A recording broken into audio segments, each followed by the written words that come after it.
Listo, vamos con la sesión 3. Sesión 3. Vamos a hablar del segundo nivel link. Quiero saber si se me está escuchando bien o si apagué mi micro, no lo sé. ¿Me confirman? Sí se escucha. Ya, gracias, Josie. A ver, dice, los principios link. Recuerden que estábamos hablando en la primera sesión acerca de la pirámide de link construction. Entonces, en el segundo escalón, luego de las filosofías, vienen los principios. Dice, estos son conceptos que nos ayudan a implementar las filosofías e incluyen, por mencionarse, flujo continuo, flujo de pieza única, el pool, eh, la, ¿cómo se le llama? Sistema pool, los lotes pequeños, eh, cambio rápido, la gestión visual, entre otros.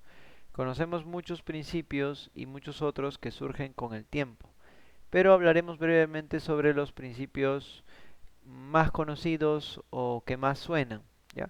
Estos principios existen en la naturaleza y están ahí para que los descubramos. No inventamos ni podemos inventar nada de ellos. O sea, si bien al inicio les comenté acerca de los principios, creo que fue en la primera sesión, de que estos se iban creando, realmente ese concepto de crear estaba mal dicho, ¿no? O sea, una expresión errónea. No es que se estén creando, sino como dice aquí, al igual que las demostraciones matemáticas, siempre han existido, solo que nos toma algo de tiempo y un poco de sabiduría o cranear poder comprenderlos y documentarlos de forma que otros puedan usarlos. ¿Sí?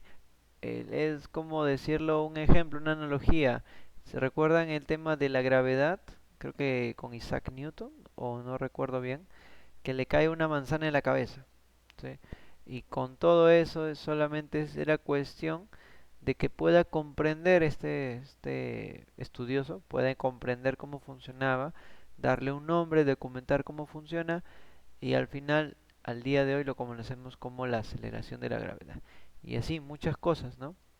Aunque la mayoría de las personas coinciden en que las filosofías Lean son importantes para el desarrollo personal, no existe un proceso concreto para lograrlas. ¿Sí? Como les dije al inicio, en la sesión anterior, no existe una guía, no hay un flujo para poder aplicar esto, no existe un único camino, sino cada uno va a ir buscando su lugar y su forma de hacer las cosas, pero siempre es bueno tener unos cimientos sólidos, ¿no?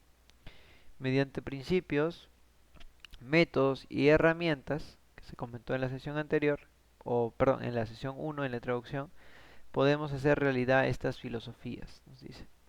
Las filosofías que se comentó en la sesión anterior. El respeto a las personas, la maximización del valor y la mejora continua. ¿Ya? Los principios en sí mismos son justamente eso, conceptos descriptivos. ¿Sí? Conceptos, teoría. No son lo suficientemente prescriptivos para que lo puedas aplicar. No se puede, eh, ¿cómo decirlo? No se puede ver de manera física. Es invisible, podría decir. No tanto como las filosofías, que son mucho más invisibles, una capa mucho más interna, una base, un cimiento mucho más o menos superficial, pero aún no son físicos. Al combinar uno o más principios en un marco prescriptivo de cómo hacerlo, obtendrás una metodología. ¿Sí? Una buena analogía es que los principios son palabras de vocabulario. Los métodos serían las oraciones y párrafos completos, construidos mediante la unión de palabras. Las palabras son importantes porque son los componentes básicos de las oraciones, pero las oraciones y los párrafos son necesarios para comunicar ideas. Voy a aprovecharme de esta analogía para poder mencionar a las filosofías y también a las herramientas, ¿ok? Cuando hablemos de filosofías, podemos mencionar a las vocales y a las consonantes, que son únicas y no cambian, siempre van a ser las mismas. Cuando hablemos de principios, podemos hablar de las palabras. Recuerden que las palabras siempre han estado ahí, ¿sí? Siempre ha habido algo para referirse a una cosa, sino que simplemente con el tiempo se ha ido materializando, conceptualizando, y al final es la palabra que conocemos al día de hoy. Pero igual hay muchas cosas o muchos objetos o esencias que desconocemos que en algún momento van a tener un nombre, alguna denominación. Y es lo que quizás la Real Academia Española hace, ¿no? Hablando del término español, ¿no? Porque seguramente en inglés también hayan otras cosas y en otros idiomas igual. Luego vienen los métodos, que sería un conjunto de palabras. Un conjunto de palabras serían unas oraciones o párrafos que se pueden transmitir mediante la voz, ¿sí? En general, mediante la voz, lo que yo estoy hablando. También de manera escrita, ¿ya? Pero acá justamente entra el juego las herramientas. Cuando hablamos de herramientas, podríamos decir que estas ideas, estas palabras, estos párrafos, se pueden mencionar de manera escrita, de manera digital o mediante un audio simplemente, ¿no? Como se hace quizás en el chat. Pero aquí centrémonos más en la parte de que se puede mencionar mediante escritura a mano o escritura digital, ¿no? En una tablet o quizás en un chat nada más. Espero que la analogía haya quedado claro de estos cuatro niveles y vamos a continuar. En base a esto hemos desarrollado, bueno, el señor Duan Do ha desarrollado varios métodos de construcción Lean para formalizar los principios, ¿sí? Estos métodos son importantes porque crean procesos prescriptivos que nos permiten implementar los principios Lean. O sea, que de alguna manera cada vez se van haciendo más físicos, más visibles. Son lo suficientemente claros como para comprender su aplicación, pero a la vez lo suficientemente general como para adaptarse a diferentes situaciones, ¿sí? Son claros para aplicar, ¿sí? O sencillos como una base, una referencia que la entiendes de manera sencilla y la puedes aplicar a cualquier situación que se entienda, ¿sí? Es un tema también que se vio en el tema de los PMBOK, ¿no? De esos libros que inicialmente en la quinta, sexta edición realmente ya estaban enfocados a un tipo de proyecto de construcción, a un proyecto en donde todo pasa de manera continua. Sucede esto y luego el resto, ¿no? Pero no era, digamos, un caso general, sino era un caso demasiado específico, ¿no? Y no todos los proyectos contaban con esa característica. Ya fue en la séptima edición en donde esto cambió totalmente y se centraron primero en las bases, en la parte estándar y los principios, en donde todo era, como dice aquí, claro, que se puede entender para aplicarse y esta se podía adaptar a diferentes situaciones. Y ahí es donde ya surgieron, o mejor dicho, ya se establecieron ya de manera específica cómo aplicarlos para distintos tipos de proyectos, como los proyectos ágiles, los proyectos híbridos, otro tipo de proyectos que conocemos en el sector de construcción, ¿no? Algunas personas se preguntan, ¿qué fue primero, el huevo o la gallina?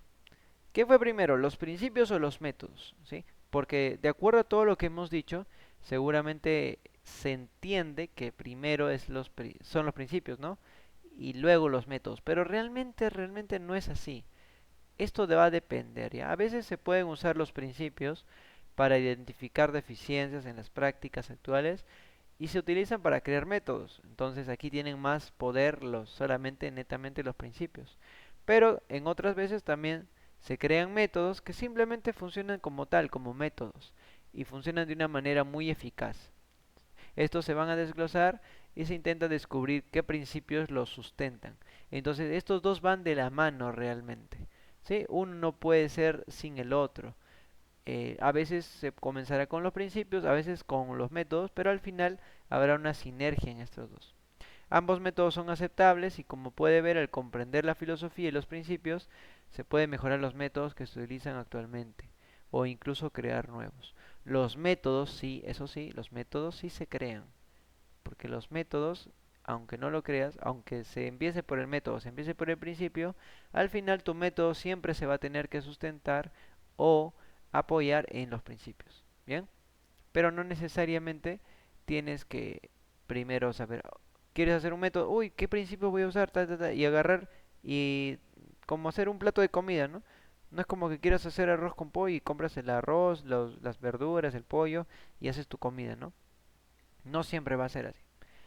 Es realmente así de poderoso una vez que comprendes esta idea. Sin importar dónde comiences, debe haber alineación entre los cuatro niveles. ¿Ya?